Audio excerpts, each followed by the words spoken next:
오늘 우리는 출애굽기의 줄거리에 대해서 이야기해 보겠습니다. 출애굽기는 하늘에 속한 텔레비전입니다. 그리스도인들의 영적인 노정을 하나의 그림으로, 텔레비전으로 우리에게 보여주는 그림이죠. 출애굽기에서 이스라엘 백성들은 이집트를 탈출해서 광야를 거쳐 이제 성막을 완성하게 됩니다. 이것은 그리스도인들이 세상으로부터 나와서 이제 광야에서 하나님을 섬기다가 이제 하나님의 거처인 이 성막, 즉 교회를 건축하게 된다는 그러한 이야기를 출애굽기에서는 하나의 이스라엘 백성들의 여정을 통하여 우리에게 보여주고 있습니다. 그럼 출애굽기 1장부터 40장까지를 보면서 간략하게 이야기해 보겠습니다. 출애굽기, 애굽은 지금으로 말하면 이집트입니다. 이집트를 탈출하는 기록이죠. 모세를 통하여 하나님은 이스라엘 백성들을 이집트에서 탈출시켜서 이제 광야를 거쳐 성막을 짓게 됩니다. 출애굽기 1장에서는 이스라엘 백성들이 이집트의 노예 생활을 하고 있는 장면이 나오게 되는데, 잠시 창세기의 어떤 이야기를 잠시 한다면 아브라함의 아들이 이삭이고 이삭의 아들이 야곱입니다. 야곱으로부터 12아들들이 태어나게 되는데 이 아들들이 바로 12지파죠. 이 아들들이 바로 이스라엘 민족을 형성하게 됩니다. 야곱의 이름이 이스라엘로 바뀌게 되죠. 그러므로 이 후손들을 이스라엘 민족이라고 합니다. 이 후손 중에 세 번째 아들 레아로부터 태어난 이 레위의 후손이 바로 모세입니다. 이 모세를 통하여 하나님은 이스라엘 백성들을 출애굽시키고 있습니다. 그런데 이 당시에 이 요셉, 11번째 아들인 이 요셉이 이집트의 총리가 되죠. 이 총리가 되므로 이스라엘 민족들이 이집트에서 살게 되는데, 요셉과 그 형제들, 이 12형제들이 다 죽고, 그리고 그 세대 사람들이 다 죽게 됩니다. 죽고 이제 요셉을 알지 못하는 새로운 이집트 왕이 세워지게 되고, 이 이집트 이 왕은 이 이스라엘 민족들이 강성해지는 것, 그리고 이 인수가 번성되는 것을 두려워해서 남자가 태어나면 다 죽이라고 말하죠. 산파들에게. 그리고 여자는 살려두라고 말합니다. 그러나 이 산파들은 여호와 하나님을 더 두려워해서 이 남자 아이들을 몰래 살리게 됩니다. 그 중에 이제 모세가 포함되는데, 이 당시에 1장에서 이집트에서 이스라엘 백성들은 노예 상태로 이집트 사람들을 위하여 일하고 있죠. 2장에서 모세가 출생하게 됩니다. 이 모세의 어머니는 모세를 숨기게 되죠. 숨기다가 결국 숨길 수 없게 되자 모세를 강에 이렇게 띄워 보내게 되는데, 이것을 지켜보고 있다가 모세가 이집트의 그 공주에 의해서 모세는 데려감을 당하게 되고, 모세는 이집트의 왕자로서 자라게 됩니다. 그러므로 모세는 이집트의 학문과 기술과 그 모든 교육을 받게 되죠. 그러다가 사실상 이 모세를 키우게 되는 것은 실제 모세의 어머니인데, 모세의 어머니가 유모로 이 이집트의 왕국에 들어가게 되죠. 그러면서 모세가 이집트 사람이 아니라 이스라엘 민족이라는 것을 말해주게 되고, 모세는 그 자기 민족인 이스라엘 사람이 이집트 사람에 의해서 핍박당하는 것을 보고 이집트 사람을 쳐 죽여서 모래에 숨기게 됩니다. 그렇지만 이것이 탄로나는 바람에 모세는 미디안으로 도망을 가게 되고 거기에서 십보라와 결혼을 하게 됩니다. 그래서 40년 동안 거기에서 양을 치면서 40년이라는 시간을 보냅니다. 자, 이때가 바로 이제 모세가 40세 때부터 40년 동안 양치기를 한 거죠. 그리고 3장 80세 때입니다. 모세가 80세 때 하나님이 불타는 가시나무 떨기에서 나타나게 됩니다. 이 가시나무 떨기는 바로 저주받은 죄인을 상징하고, 여기에 불이 탔다는 것은 이 불은 바로 여호와 하나님을 상징합니다.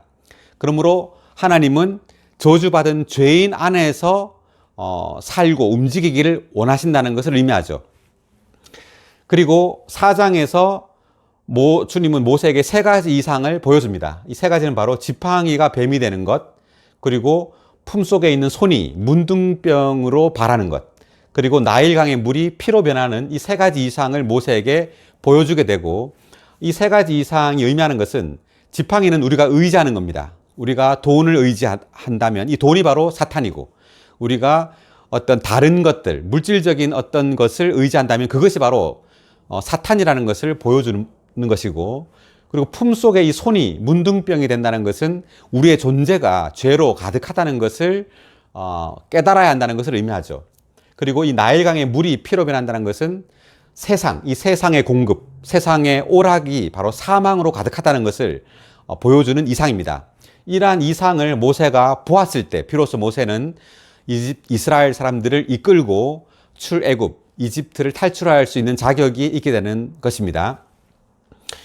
5장에서 여호와 하나님과 파라오의 충돌이 시작됩니다. 내 백성을 보내라고 말하죠. 이집트 땅에서 보내서 광야에서 나를 섬기게 하라고 말합니다. 그렇지만 파라오, 즉 사탄을 상징하는 이 파라오는 마음의 그 강팍함으로 인하여 이스라엘 백성들을 보내지 않죠. 그러자 이제 7장부터 해서 10가지 재앙이 임하게 됩니다. 이집트 사람들에게.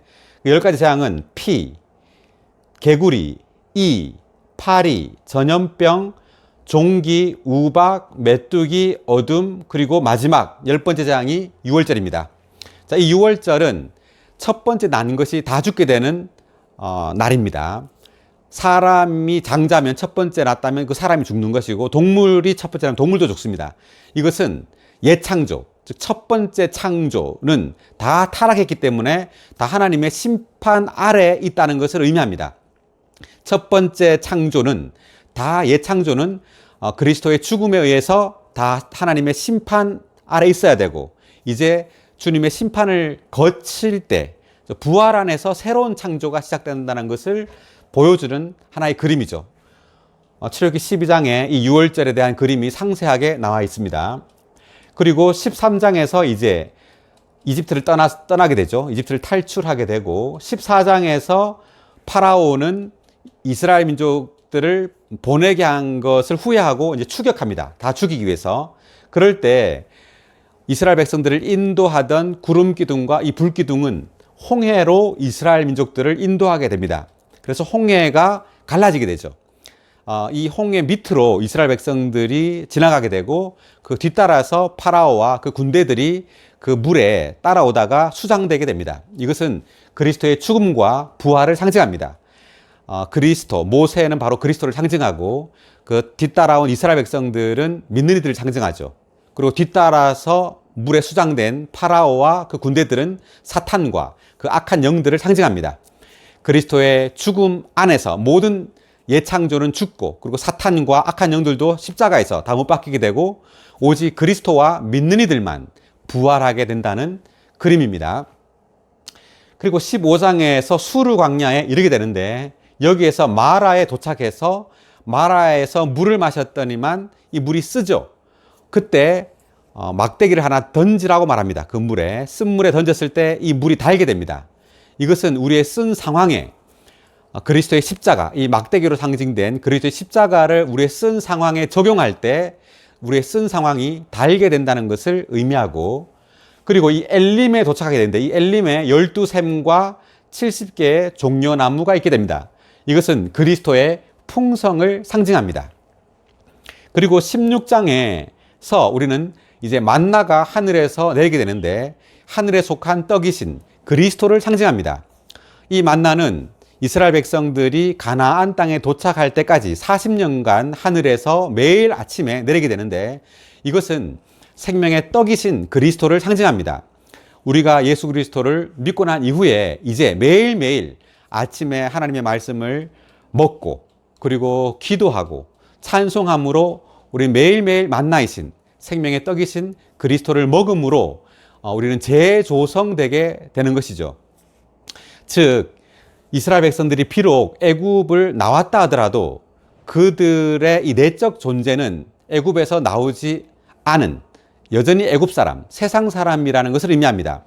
우리가 예수 그리스도를 믿었지만 외적으로는 우리가 구원을 얻었지만 내적으로는 우리의 조성은 여전히 세상 사람들과 같은 것이죠.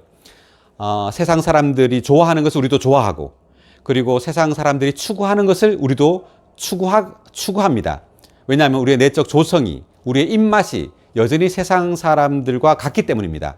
그러므로 하나님은 우리의 내적인 조성을 바꾸기 위해서 세상 사람으로부터 하늘에 속한 조성, 하나님 사람으로 바꾸기 위해서 하나님은 음식을 바꿉니다. 하늘에 속한 음식으로.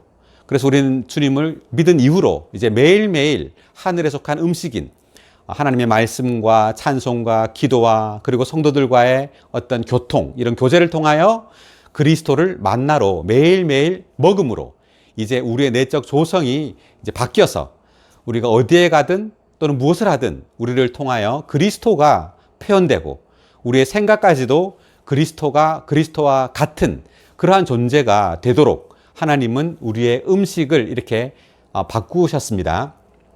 그리고 17장에서 르비딤에 도착하게 되는데 여기에서 깨진 반석으로부터 생수가 흘러나오게 됩니다. 이 깨진 반석은 바로 십자가에 못 박히신 그리스도를 상징하고 깨진 반석으로부터 나온 이 생수는 부활 생명이신 생명의 영이신 그리스도를 상징합니다. 이제 십자가에 못 박히신 그리스도로부터 부활 생명, 생명의 영이, 생명 주시는 영이 우리 존재 안으로 흘러 들어올 때 우리는 그 영으로, 생명의 영으로 적셔지게 되는 것입니다. 그리고 아말렉과의 싸움을 하게 되는데 여기에 모세와 아론과 훌 그리고 여호수아가 아말렉과 전쟁을 하게 됩니다. 모세와 아론과 훌은 산 꼭대기에 올라가게 되고 여호수아는 밑에서 이제 아말렉과 전쟁을 하게 되죠. 모세의 두 팔을 아론과 훌이 받칩니다. 모세가 손을 들면 이스라엘이 이기고 모세가 손을 내리면 아말렉이 이기게 됩니다. 이것은 이 모세는 바로 하늘에 계신, 하늘에 속한 그리스도를 상징하고 아론은 제사장이고 훌은 왕의 지파죠. 그러므로 아론과 훌은 바로 왕 같은 제사장인 믿는 이들을 상징합니다. 우리가 승천하신 그리스도와 함께 중보기도 할 때 우리는 육체를 상징하는 아말렉을 이기게 되죠. 그 영은 육체를 대적합니다. 그러므로 우리는 항상 하늘에 계신 그리스도와 함께 중보기도 함으로 아말렉으로 상징된 육체를 이겨야 합니다. 그리고 18장에서 왕국이 묘사됩니다. 여기에 천부장, 백부장, 50부장, 10부장이 이제 안배가 되게 되는데 이들을 통하여 재판을 하게 되죠. 하나님의 백성들을 재판하게 됩니다. 이것은 왕국에 대한 묘사입니다. 그리고 19장에서 이스라엘 백성들은 시나이 산에 도착하게 됩니다. 이 시나이 산 위에서 여호와 하나님께서 모세에게 이 십계명을 주게 됩니다. 십계명과 그 규례들, 그리고 25장에서 성막의 식양이 주어지게 됩니다. 성막의 식양 25장부터 30장까지의 상세하게 묘사되어 있습니다. 28장에서 제사장 의복이 묘사되어 있고 그리고 29장에서 아론과 그 아들들이 제사장으로 임명됩니다. 그리고 30장에서 금향단과 속전, 노뚜멍, 관유, 그리고 향에 대한 어떤 제조법과 그리고 이러한 것들을 어떻게 만드는지 그 재료들이 상세하게 묘사되어 있습니다. 그러므로 25장부터 30장까지는 성막에 대한 상세한 묘사입니다. 20장은 십계명이 주어지게 되고요. 그 다음 31장에서 최고의 건축자 두 사람을 주님께서 임명하는데 부살렐과 오홀리압입니다. 부살렐, 오홀리압 이 두 사람은 최고의 건축자로서 하나님의 성막을 짓게 됩니다. 그리고 32장에서 금송아지를 아론이 만들게 되는데 왜냐하면 모세가 시나이 산에 올라가서 40일 동안 하나님과 함께 머물면서 내려오지 않기 때문에 이스라엘 백성들은 아론에게 우리를 인도한 그 신을 만들려고 합니다. 그래서 아론은 백성들에게 금 목걸이와 뭐 금반지 이런 것들을 다 가져오라고 해서 이것을 녹여서 금 송아지를 만들게 됩니다. 이것은 바로 우상이죠. 여호와 하나님을 대체하는 우리가 가진 그런 우상을 상징합니다. 그럴 때 모세가 이 산에서 내려와서 그 두 돌판 십계명을 던져서 깨뜨리게 되죠. 이것은 이들은 이미 십계명을 어겼다는 것을 의미합니다. 그리고 모세는 진영 밖에다가 회막을 세우게 됩니다. 이제 모세는 이스라엘 백성들의 진영에서 나와서 회막에서 여호와 하나님을 만나게 되죠. 이것이 바로 이 진영은 종교를 상징하고 이 회막은 종교로부터 나온 무리들을 상징합니다. 34장에서 모세는 다시 한번 시나이 산에 올라가게 됩니다. 올라가서 그 십계명을 다시 받게 되죠. 이때 모세는 40일 동안 시나이 산에서 여호와 하나님의 얼굴을 대면하여 보기 때문에 모세 얼굴이 빛나게 됩니다. 우리도 또한 하나님의 임재 안에서 기도하고 그리고 말씀을 접하고 찬송할 때 우리의 얼굴이 빛나게 되죠. 이것은 우리의 외적인 얼굴의 빛남이라기보다는 내적인 우리의 빛남입니다. 하나님을 반사하게 되죠. 그분의 임재 안에서 그분으로 적셔짐으로 우리의 존재가 이제 하나님을 표현하게 된다는 것을 의미합니다. 그리고 35장에서 이제 드디어 성막을 건축하게 됩니다. 25장으로부터 30장까지 해서 성막에 대한 식양을 하나님이 말해줬다면 이제 35장에서 이 식양을 가지고 실제로 성막을 짓게 됩니다. 35장부터 40장까지 짓게 되고 40장에 드디어 이 성막이 완성되게 됩니다. 이 성막은 실제로 이스라엘 백성들을 상징합니다. 이스라엘 백성이 하나님의 거처죠. 이제 신약에서 교회, 즉 믿는 이들이 하나님의 영원한 거처입니다. 우리는 이러한 과정을 거쳐서 만나와 생수이신 그리스도를 먹고 마시고 그리고 시나이산에서 높은 곳에서 십계명, 하나님 자신에 대한 이상과 그리고 하나님의 거처에 대한 이상을 보고 이제 성막으로 우리는 건축되게 되는 것이죠. 이것이 바로 출애굽기 1장부터 40장까지에 나온 하늘에 속한 텔레비전입니다. 오늘 말씀은 여기까지 하겠습니다.